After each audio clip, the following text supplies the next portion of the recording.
Hey guys, Happy Tuesday. welcome back to Devotions with Emma and Timmy. Thanks for spending this time with us today. Today we are going to be talking about what it means to be hungry for God. So we're going to talk about what does that look like, what does that mean for us, and what are maybe some things that you shouldn't do when you're hungry for God. But first we're going to head over to Emma for our main idea and verse. Yes, so our main idea today is hunger for God, and our verse is from Matthew chapter 6, verses 17 through 18. When you fast, comb your hair and wash your face.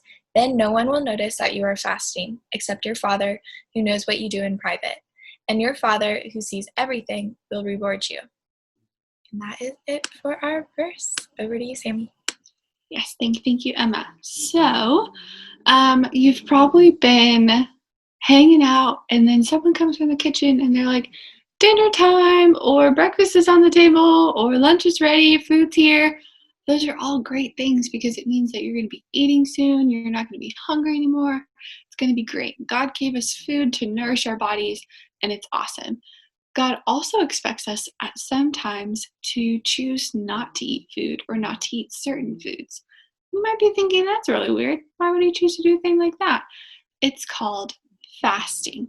Fasting is when we go without certain food or without food in general for a period of time, not to lose weight, but for spiritual reasons. We want to develop our hunger for God.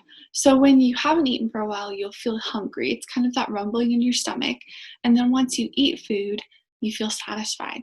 But if you give up food, you'll still feel that hunger. And the more you understand, oh, what does this feel like to be hungry for something? What am I wanting? That can help us understand, how can I take that away from food and be hungry for God instead?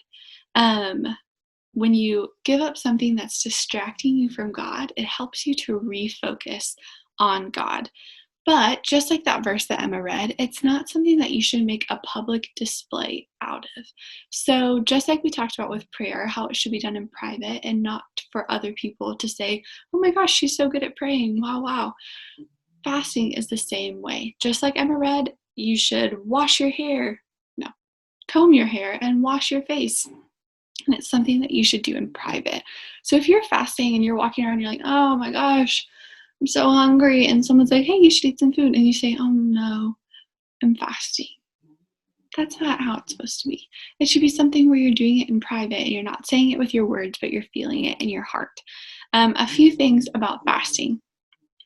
First, you should not be not eating food so that you'll lose a bunch of weight. That's not good. And you should talk to someone about that if that's happening. Second, a lot of times you choose something that's distracting you from God. So it could be food, it can be certain foods, it could even be like TV or computer or something like that. But these are all good ways to remove those distractions and refocus on God. So, our question today is, I want you to ask yourself, is something distracting you from God? And then, is that something that you could fast from? Is that something where you could say, I'm not going to do that for this amount of time, and the time that I usually spend doing that, I'm going to spend with God instead? So when I asked myself this question, I said, what's distracting me from God, or what am I giving a lot of my time to instead of to God? And I spend a lot of time on Instagram. It's just something that happens. But it's something where I put a lot of time into Instagram, and I'm not putting that time into reading about God and praying and listening to Him.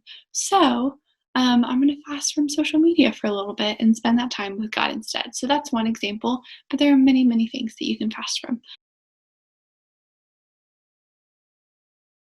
So keep thinking about that today.